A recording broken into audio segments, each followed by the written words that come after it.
Като адвокат аз избирам най-добрите визитки, разбира се. Най-любимите партньори.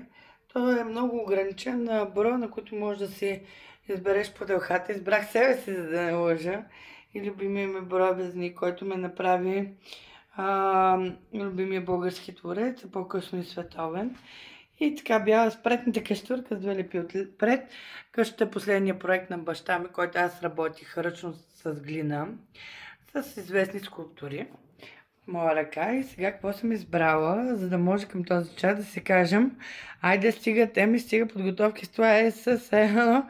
Ще правим новогодишна баница. Кой на баницата, кой пие Суис, други спива се зела и така, някои на глата. Най-жалко за тия, които са на глата, заслужават. И така влизаме в Европейски съюз поради големия протест с нещо любимо, което аз ви избрах. И именно имам предвид писмо на Васил Левски от 1872 година. Букурещ. Писмото е, ето вижте, автентично, до Чорбаджи Петко в Карлово. Слагаме тук писмото, за да се чете лесно и отправен. Да видим, менят ли се фигурите. Макар и от Леля Кисапайер се отрази на мъжа. Има такъв мъж, фен, който ме харесва и мисли за мен. Дед вика, то подалите ти е червено ухото, да аз вярвам Бог не в многоценните любовни истории. Но все едно, леле, вижте отблизо, леле, да не се доближаваме, да не се махне Кисапайер. И така, бай Петко. По писмото ми разбирате кой съм и какви съм цели човек. Следователно да разберете веднъж и всякога това ми писмо, защото времето е такова. Ако е родолюбец, то ще разбереш кратките ми думи. И ще бъдеш наш приятел. Късо е времето за второ пришествие на българското.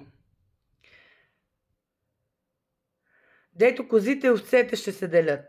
Не си простак, послушай на кратките ми думи, което правя към вас от голямо човеколюбие и според думите на Исуса Христа, който казва: всяки му духо не верувайте, но изпитвайте.